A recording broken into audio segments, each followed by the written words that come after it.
guys, welcome to my series for Brides to be 2026. Being a bride to be मैंने भी बहुत सारे changes करे हैं.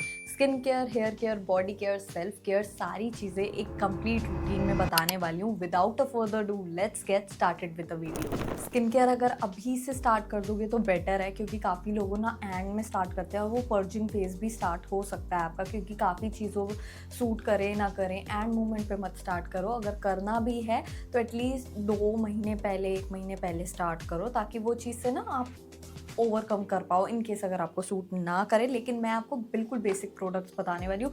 कोई भी ऐसा नहीं है, क्योंकि मैं पर्सनली ऐसे ही प्रोडक्ट्स यूज़ करती हूँ जिसका कोई साइड इफ़ेक्ट ना हो. जैसे कि सीटाफिल का ये क्लेंजर, इसका कोई साइड इफ़ेक्ट नहीं है. आप मतलब ऐसे यूज़ कर सकते हो उसको विदाउट वाटर या विद वाटर. चाहो तो उसको अच्छे से इमल्सिफाई कर सकते हो पूरे मेकअप को. एज अ मेकअप रिमूवर भी यूज़ कर सकते हो. डर्ट, इम्प्योरिटीज़ सब रिमूव हो जाती है. बहुत सेफ़ है, बहुत अलग अलग स्किन टाइप्स के लिए है. अपना स्किन टाइप पता लगाओ, क्लेंजर यूज़ करना एटलीस्ट स्टार्ट करो, सो दैट जितनी भी इम्प्योरिटीज़ है वो रिमूव हो जाए फेस से. जब नया नया स्किन केयर करते हैं ना तो पर्जिंग फेस आ सकता है. ऐसा मत सोचो कि स्किन केयर करना ही नहीं है. तो स्किन केयर करना बहुत ज़रूरी है. अब काफ़ी लोगों की स्किन ऑयली होती तो वो मॉइस्चराइज़र नहीं यूज़ करते. ये काफ़ी बड़ा मिथ है. मॉइस्चराइज़र आपको तब भी यूज़ करना है if you have oily skin, क्योंकि अगर आपकी स्किन पे उतना ऑयल नहीं हाइड्रेशन नहीं होगी तो वो खुद का ऑयल जनरेट करती है, तो उससे और भी ज़्यादा स्किन ऑयली होती है. सो ये B5 vitamin B5 moisturiser from minimalist you can use. ये काफ़ी सेफ़ है और ऑयली टू कॉम्बिनेशन स्किन के लिए काफ़ी एब्सोल्युटली परफेक्ट है. ड्राई स्किन है तो आप या सिरामाइड बेस्ड मॉइस्चराइज़र लगा सकते हो. डॉट एंड की का वो काफ़ी अच्छा ऑप्शन रहेगा. अफोर्डेबल का अफोर्डेबल और साथ में काफ़ी सेफ़ टू यूज़ है. उसके बाद सिंपल रखेंगे, डेली यूज़ का बता रही हूँ. डेली का मतलब एक कंप्लीट स्किन केयर. उसके बाद एक सनस्क्रीन ले लो, कोई सा भी जो वर्क करता है. डर्माको का ये sunscreen is for normal to oily skin. अब मेरी ऑयली स्किन है तो मैं उस हिसाब से आपको बता रही हूँ, लेकिन थोड़ा बहुत कस्टमाइज़ कर लो as per your skin type. तो एक सनस्क्रीन, दैट इज़ इट. चाहो तो सीरम कर सकते हो, लेकिन वो अपना खुद का रिसर्च करो कि आपकी स्किन पे क्या ऐसा कंसर्न क्या है, उसके अकॉर्डिंग. वरना आप सीरम रहने दो तो बेटर है, क्योंकि उसके लिए आपको रिसर्च करनी पड़ेगी, आपको अच्छे से पता करना पड़ेगा. अब ये तीनों प्रोडक्ट्स इतने सेफ है कि कोई भी यूज़ कर सकता है. अब ये 3 चीज़ें मैं वीकली करती हूँ, जिसमें से सबसे पहले है फेशियल हेयर रिमूव करना, जिसके लिए अब जैसे बायो ऑर्गेनिक का एलोवेरा जेल है वो लगाकर मैं इस रेज़र, बॉम्बे शेविंग कंपनी के ये 3 रेज़र का सेट आता है, कोई सा भी ले सकते हो. अब इससे ना एक तो मेकअप की स्मूथ एप्लीकेशन लगती है, फेस काफ़ी क्लीन लगता है, जितने भी डेड स्किन है वो भी रिमूव हो जाती है लगे हाथ. तो ये मैं नॉन नेगोशिएबल है, ये तो मैं करती करती हूँ. और ऐसा बिल्कुल भी नहीं होता कि आपको कोई थिक हेयर ग्रोथ हो जाएगी इसके बाद. उसके बाद मैं ब्लैक हेड्स रिमूव करने के लिए ये नो स्ट्रिप्स यूज़ करती हूँ. चारकोल नो स्ट्रिप्स हैं जो कि मैं वीक में एक बार ही लगा कर कुछ देर मतलब वेट कर नोज़ को उसके ऊपर लगाती हूँ, कुछ देर छोड़ती हूँ एंड रिमूव कर देती हूँ, जिससे जितना भी ब्लैक हेड वाइट हेड है वो सारे रिमूव हो जाते हैं अराउंड द नोज़ एरिया. उसके बाद मैं एक मास्क ज़रूर लगाती हूँ, जैसे ये एक्सिसफाई का पोर क्लैरिफाइंग मास्क है. अब वीक में हम कितनी जगह जाते हैं, कितना ज़्यादा गंक हमारे फेस वगैरह पे जाता है. अब उसको आपका एक फेस वॉश या क्लेंजर नहीं रिमूव कर सकता है. आपको चाहिए एक ऐसा फेस मास्क जो कि पोर्स को अंदर से डीपली क्लीन करे, जिससे फर्दर ब्रेकआउट्स ना हो. तो मैं वीक में एटलीस्ट एक बार ही, चाहे तो O3 का फेस मास्क डी टैनिंग वाला है वो यूज़ कर लेती हूँ, या ये सारे ही जितने भी फेस मास्क होते हैं वो डीपली आपकी स्किन को क्लेंस करते हैं. सो फर्दर ब्रेकआउट्स वगैरह नहीं होते स्किन. उसके बाद लिप बाम के लिए कोई भी टिंटेड लिप बाम ले सकते हो जिसके अंदर SPF हो, क्योंकि सन एक्सपोजर से सिर्फ आपकी स्किन इफेक्ट नहीं हो रही, आपका लिप्स भी जो हैं उस पर भी काफ़ी हद तक सनरेज आ रही हैं. तो उसके लिए एक अच्छा lip balm, SPF lip balm होना भी ज़रूरी है. तो मैं ये यूज़ करती हूँ. डॉट एंड की का काफ़ी अच्छा पिगमेंटेड लिप बाम है, डेली यूज़ में काफ़ी अच्छा रहता है. अब देखो, वीकली और डेली स्किन केयर की बात हो गई जो कि AM में फॉलो करोगे. PM में बस सनस्क्रीन स्किप कर देना. So let's talk about hair care, जहाँ पे सबसे पहला स्टेप होता है क्लैरिफाइंग शैम्पू ढूंढना. अब मुझे जैसे रेडकेन सूट करता है तो मैं ये वीक में 1 से 2 बारी जब भी हेड वॉश करती हूँ अच्छे से स्कैल्प को क्लीन मतलब आपका जितना भी प्रोडक्ट आप लगाने वाले हो वो अच्छे से एब्जॉर्ब होगा. तो मैं जैसे ये रेडकेन का यूज़ करती हूँ, ओलाप्लेक्स का यूज़ करती हूँ. लेकिन अगर बजट में ढूंढ रहे हो तो कुछ ऐसा प्लम का ट्राई कर सकते हो. प्लम का ये कोकोनट मिल्क, अगर आपके बहुत ड्राई स्कैल्प है. अगर आपका ऑयली स्कैल्प है तो मल्टी पेप्टाइड विश केयर का शैम्पू भी ट्राई कर सकते हो, वो भी काफ़ी अच्छा ऑप्शन रहेगा. अब बारी आती है कंडीशनर या फिर हेयर मास्क की। कंडीशनर आपको टेम्पररी रिजल्ट देगा, वहीं हेयर मास्क आपको लॉन्ग टर्म आपके बालों का टेक्सचर इंप्रूव करेगा। अब आपकी चॉइस है आपको क्या चाहिए। कंडीशनर आपका 1-2 दिन आपका रिजल्ट रहेगा, उसके लॉन्ग टर्म रिजल्ट आपको नहीं देखने को मिलेगा। लेकिन ये देख रहे हो स्मूथनेस बालों में, हल्का सा टेक्सचर वाइज कितनी इंप्रूवमेंट है, क्योंकि मैं हेयर मास्क यूज़ करती हूँ। And as a bride to be, तो आपको भी हेयर मास्क ही यूज़ करना चाहिए। लॉन्ग टर्म आपके बालों को ज़्यादा इंप्रूव करेगा आपका ओवरऑल टेक्सचर। जैसे आप ये यूज़ कर सकते हो बेयर एनाटॉमी का, ये अल्ट्रा स्मूथनिंग हेयर मास्क है। कहीं ना कहीं आपके जितने भी टैंगल्स पड़ते हैं ना, वो स्मूथ अगर बाल होंगे ना, तो कभी ऐसा सच आपको इतना इशू नहीं आएगा डिटैंगल करते हुए।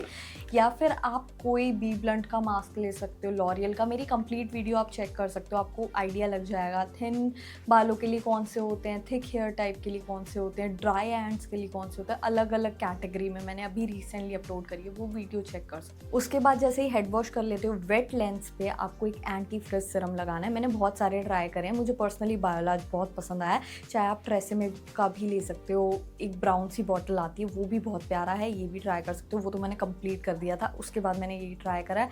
बहुत सारे प्रोफेशनल्स पे मैंने यही यूज़ करते हुए देखा और मेरे लिए भी बहुत अच्छा वर्क करता है ये। उसके बाद क्लीन स्कैल्प पर चाहो तो आप ऑयलिंग कर सकते हो, अगर आपको पसंद है कि आपके ड्राई बाल रहते हैं, आपको ऑयलिंग करना पसंद है। उसके बाद आपको हेड वॉश करना पड़ेगा, तो वो एक अलग झंझट है। लेकिन मैं एक हेयर ग्रोथ सिरम ज़्यादा प्रेफर करती हूँ यूज़ करना, जिसको लगाना बहुत ईजी होता है, वाटर बेस्ड होता है, ईजिली एब्जॉर्ब हो जाता है, कोई ऑयलीनेस नहीं रहती है। अब जैसे ऑर्डिनरी का यूज़ कर सकते हो, अगर अफोर्डेबल पूछोगे तो पिलग्रिम यूज़ कर सकते हो, विशेयर यूज़ कर सकते हो। इंग्रेडिएंट सारे सेम है, लेकिन तुम्हारे ऊपर है कि तुम्हें ऑयल यूज़ करना है या फिर एक हेयर सिरम जो कि जिसके अंदर ना कंसनट्रेट अमाउंट है। भले ही वो रिडेंसिल, एनागाइन, प्रोकेपाइल, ये सारे डिज़ाइंड हैं आपके हेयर ग्रोथ के लिए। और हेयर ऑयल आपका बेसिकली आपके बाल स्कैल्प को जो है वो हाइड्रेट करता है, वहीं एक सिरम एक प्रॉपरली हेयर ग्रोथ के लिए बना हुआ है। लेकिन मुझे पता है काफ़ी लोगों को कन्फ्यूजन होगी जो बिगिनर्स हैं। अब ये होता है लेंस के लिए और ये होता है स्कैल्प के लिए। आपको लेंथ पे लगाने का कोई फ़ायदा नहीं है और इसको स्कैल्प पर लगाकर आप बहुत बालों की बैंड बजा दोगे। बोथ आर डिफरेंट सिरम, बोलते सिरम ही है, लेकिन ये लेंस के लिए होता है जो कि एक एंटी फ्रिज सिरम होता है और ये होता है हेयर ग्रोथ के लिए। अब जैसे स्किन का भी हम वीकली ट्रीटमेंट करते हैं ना, किसी चीज़ें जैसे आपके कंसर्न्स हैं उनको टारगेट करने के लिए, वैसे ही आपको बालों को भी कुछ चीज़ों से वीकली ट्रीट करना होता है। मान लो स्कैल्प में बहुत डैंड्रफ हो रहा है, तो इस तरह का एंटी डैंड्रफ शैम्पू ले सकते हो, जिसके अंदर या तो फिर सैलिसिलिक एसिड हो या फिर आपको कीटोकॉनाजोल जो इंग्रेडिएंट है, इन 2 इंग्रेडिएंट में से एक चीज़ तो हो। अब जैसे ये बेयर एनाटॉमी का एंटी डैंड्रफ शैम्पू है, इसके अंदर आपको सैलिसिलिक मिलता है जो कि जितना भी बिल्डअप, जितना भी डैंड्रफ है ना, उसको अच्छे से रूट लेवल से हटाता है। तो इस टाइप के इंग्रेडिएंट हो उस शैम्पू में। या तो आप 15 डेज़ में एक बारी या वीक में एटलीस्ट एक बारी, अगर आपको रिजल्ट फास्ट चाहिए तो उसके लिए। और ये ग्लाइकोलिक टोनर के आप बहुत सारी वीडियोस देख चुके होंगे कि बहुत सारे बेनिफिट्स होते हैं इसको यूज़ करने के, भले स्किन पे, बॉडी पे या फिर स्कैल्प पे। लेकिन स्कैल्प पे काफ़ी कम लोग यूज़ करते हैं, मैं तो बहुत ज़्यादा यूज़ करती हूँ। जितना भी बिल्डअप होता है या कितना भी गंक होता है ना स्कैल्प पे, वो अच्छे से ये रिमूव कर देता है। मतलब मैं इसको लगा के 15 मिनट्स के लिए छोड़ती हूँ एंड हेड वॉश कर लेती हूँ। जितना भी बिल्डअप होता है थ्रू डर्ट, डस्ट, क्योंकि वीकली हम कहाँ जाते हैं, जैसे स्किन पे बिल्डअप होता है वैसे ही बालों में भी होता है, स्कैल्प पे भी होता है, जिससे हेयर ग्रोथ होना मुश्किल हो जाती है।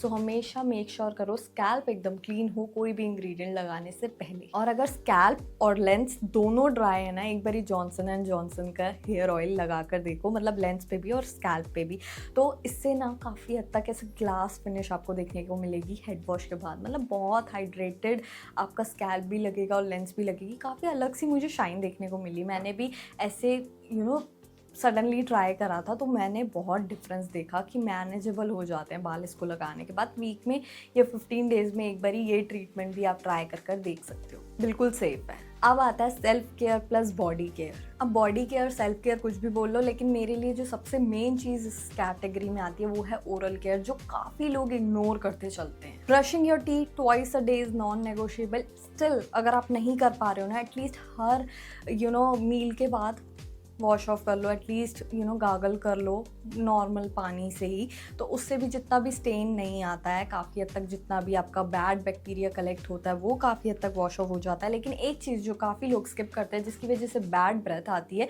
वो है टंग क्लीनर। आपको डेली बेसिस पे इस तरह का टंग क्लीनर ले लेना है, जिसमें एक तरफ स्क्रबर होता है, एक तरफ स्क्रैपर होता है, वो अच्छे से आपकी टंग को क्लीन कर देता है। अब क्या होता है ना, मेन बैड ब्रेथ हमारी टंग से ही आती है, हम कुछ भी खा रहे हैं वो हमारे टंग के थ्रू होकर जाता है, तो ये करना तो नॉन नेगोशिएबल है। उसके बाद माउथ वॉश आपको डेली बेसिस पे नहीं करने को बोल रही हूँ, बस आप ना वीक में 1-2 बारी कर लोगे वो भी इनफ है। जितना भी गंक होता है, जितना भी बैड बैक्टीरिया कलेक्ट हो रहा है वो नहीं होगा, जितना भी बैड बैक्टीरिया है वो रिमूव हो जाएगा। इसके आधे घंटे बाद तक आपको कुछ नहीं खाना होता, 30 सेकेंड तक के लिए अच्छे से ये कर लेना होता है, देन वॉश इट ऑफ। सो या दैट इज़ इट। मैंने अभी ये चीज़ कुछ टाइम पहले फेस करी है, तभी बता रही हूँ। नेल्स को काफ़ी लोग इग्नोर करते हैं, उस पर एक्सटेंशन लगवाते जाते हैं। लेकिन अगर मुझसे पूछोगे एक्रेलिक या जेल, तो जेल पे जाना, उससे क्या होता है ना, आपके नेल जो है ना इंटरनली डैमेज नहीं होता।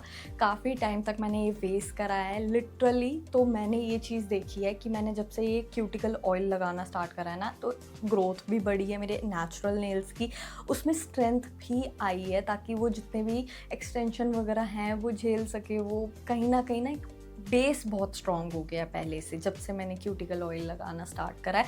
कोई सा भी ले सकते हो, मैंने ये बेला विटा का ले रखा है, तो कोई भी ले सकते हो। और दिन में 1 से 2 बारी लगाओगे उतना भी इनफ है, सोते हुए रात को बस इतना एरिया पे लगाना है। अब आए दिन पेडिक्योर कराना तो पॉसिबल नहीं है, ना मेरे पास इतना टाइम है, ना मैं पैसे खर्च कर जाना चाहती हूँ। तो मैंने इस तरह का कैलस रिमूवर ले रखा है, जिसका ना मतलब एक ऐसे मशीन आती है, तो उसको थोड़ा बहुत चार्ज करना होता है, आपको बटन स्टार्ट करना होता है और ये स्टार्ट हो जाती है, जिससे जितना भी फीट पे जितना भी ऐसे ना डेड स्किन कलेक्ट हो गई है वो आप अच्छे से स्क्रैप करके रिमूव कर सकते हो। ये ऑटोमेटिक है, कुछ ज़्यादा करना नहीं, आपको पकड़ के रखना है, थोड़ा सा आप आगे मूव करोगे वहाँ की डेड स्किन रिमूव हो जाएगी। काफ़ी सॉफ्टन आउट हो जाते हैं पैर, ऐसा नहीं लगता है कोई भी ऐसे ना क्रैकी हील्स वाला फील आपको हट जाएगा। और जितना भी आप मॉइस्चराइज़र वगैरह लगाओगे उसके बाद, तो आप पेडिक्योर वाले रिजल्ट्स एक्सपेक्ट कर सकते हो आउट ऑफ दिस। मतलब एक बारी के पेडिक्योर के खर्चे पे तुम ये ले सकते हो जिससे तुम बहुत टाइम तक यूज़ कर सकते हो। अब बॉडी केयर में सबसे पहला स्टेप है ड्राई ब्रशिंग। या तो ड्राई ब्रश यूज़ कर लो या ये प्यूमिक स्टोन भी यूज़ कर सकते हो। दोनों के इक्वल बेनिफिट्स हैं, मतलब एक जैसे ही हैं ऑलमोस्ट। इससे जितनी भी डेड स्किन बाहर आ जाती है, जितने भी इनग्रोन्स हैं, स्ट्रॉबेरी स्किन है बाहर आ जाती है। इसको आपको ड्राई स्किन पे यूज़ करना है एज़ पर द नेम। उसके बाद इन केस अगर आपके पास वो नहीं है, आपको प्यूमिक स्टोन है, तो इसको भी आप यूज़ कर सकते हो। मेरी जो ब्यूटिशियन है उन्होंने मुझे बताया था, जैसे ना छोटे छोटे ऐसे जो हेयर है ना, वो वैक्स वगैरह कराने के बाद, अभी कुछ टाइम से मैं वैक्स ही करा रही हूँ, मतलब स्किन ज़्यादा सॉफ्ट लगती है, ज़्यादा फेमिनिन सॉर्ट ऑफ लगती है बॉडी की जो स्किन है। वैसे मैं रेज़र तो मैं हर बारी वही यूज़ करती हूँ, लेकिन being a bride to be मैंने कुछ टाइम से वैक्स स्टार्ट कर दी है। अब जैसे ये है ना, मैं अपना डेली रब डेली तो नहीं, 2-3 दिन वीक में, तो डेली बोल रही हूँ, जैसे थोड़ा रब करने से जितने भी इनग्रोन्स है ना वो बाहर आ जाते हैं, वो वैक्स में कम्प्लीटली रिमूव हो जाते हैं, तो स्किन काफ़ी स्मूथ और सॉफ्ट हो जाती है उसकी वजह से। अब next I use this body wash जो कि सैलिसिलिक बेस्ड है, क्योंकि मेरे ना हैंड्स वगैरह पे बहुत ज़्यादा ऐसे छोटे छोटे वो रहते हैं, आई मीन बॉडी एक्ने जिन्हें बोलते हैं। अब ये इसके अंदर सैलिसिलिक है, 1% सैलिसिलिक, जो कि जितने भी बॉडी एक्ने हैं काफ़ी हद तक उसको रिड्यूस करता है, बहुत हेल्प करता है। अब या तो ये, या तो मैं और भी बहुत बॉडी वॉश अलग अलग मैं ट्राई करती रहती हूँ, बट जिस दिन बॉडी स्क्रब लगाना हो उस दिन मैं ये नहीं लगाती, क्योंकि इसके अंदर भी छोटे छोटे पार्टिकल्स हैं, जिससे मतलब वो स्क्रबिंग वाला बेनिफिट भी आपको उसमें मिल जाता है। In case you don't want to use a body scrub, एक एक्सफोलिएटर नहीं यूज़ करना, देन इस तरह का माइल्ड बॉडी स्क्रब यूज़ कर सकते, I mean body wash plus body scrub use कर सकते हो। उसके बाद मैं यूज़ करती हूँ, मतलब जब मैं वो ना यूज़ कर रही हूँ, नॉर्मल सोप यूज़ करती हूँ, तब मैं बॉडी स्क्रब यूज़ करती हूँ वीकली 1 बारी 2 बारी। तो अब इससे ये तो एक्सफोलिएटर है जिससे डेड स्किन रिमूव होती है, और एक बॉडी पॉलिशिंग का बेनिफिट आपको मिलता है थ्रू दिस डव का ये बॉडी स्क्रब। मुझे बहुत पसंद है, स्पेसिफिकली यही वेरिएंट से मेरा काफ़ी मैंने टेक्सचर वाइज इंप्रूवमेंट देखी है। जिस दिन भी मैं लगाती हूँ स्किन इंस्टेंटली इसको लगाने के बाद सॉफ्ट हो जाती है। इसका मैंने एक पॉमीग्रेनेट वाला, वो पिंक वाला वेरिएंट है, वो भी ट्राई करा है, और ये भी मुझे इक्वली बहुत पसंद आया। उसके बाद आई यूज़ अ बॉडी मास्क, जहाँ जहाँ मुझे ऐसा रिक्वायर्ड लगता है। वैसे मेरे पास इतना टाइम नहीं होता, तो मैं वीक में एक बारी जब मेरा प्रॉपर वाला रूटीन करने का मन करता है तब मैं इसको यूज़ करती हूँ अराउंड द एल्बो वगैरह एरिया पे, या फिर थोड़ा नेक एरिया पे, ताकि इवन टोन लगे, फेस से थोड़ा ऐसे सिमिलर लगे, तो उस केस में मैं यूज़ करती हूँ। या अंडर आर्म एरिया ज़्यादा पिगमेंटेड लगते हैं तब। And then just simply wash it off. अब उसके बाद आई यूज़ अ मॉइस्चराइज़र जिसके अंदर SPF भी हो, जैसे प्लम वाला है, इसके अंदर फ्रेग्रेंस भी है और साथ में SPF भी है, प्रोटेक्शन भी मिल रही है, और साथ में बॉडी लोशन है तो हाइड्रेशन भी मिल रही है। So it's a all in one body lotion. तो इसके साथ मैं स्किन को अच्छे से हाइड्रेट कर लेती हूँ। वरना मैं ये OG डुओ लगा लेती हूँ जिसमें वनीला, कैरामेलो, प्लम का ये बॉडी लोशन और ये body mist. Mainly body odour हाँ हमारे अंडर आर्म से आती है, तो अंडर आर्म रोल ऑन तो भूल कर भी मत मिस करना है, डेली बेसिस पे लगाना है। और इसके अंदर AHA है जो कि पिगमेंटेशन भी रिड्यूस करता है अराउंड दैट एरिया। उसके बाद किसी भी परफ्यूम के साथ लेयर कर सकते हो। और मैंने कुछ टाइम पहले ही ये परफ्यूम किसी की सजेशन पे मंगाई थी। जब मैंने मंगाई है, कोई पैकेजिंग नहीं, कुछ नहीं आई है, 300 रुपये की ये परफ्यूम है। इतनी लॉन्ग लास्टिंग रोजेस की स्ट्रॉन्ग फ्रेग्रेंस है। मैंने आज तक इतनी स्ट्रॉन्ग परफ्यूम कभी ऐसे स्निफ भी नहीं करी रोजेस की। तो या मतलब प्राइस पे डिपेंड नहीं करता कि परफ्यूम कैसी हो, तो आप कोई भी लगा सकते हो as per the your preference. So yeah, that's it for today's video. I hope you guys enjoyed it. If you guys liked it, don't forget to like, share, comment and subscribe to my channel, and I'll see you guys in my next video.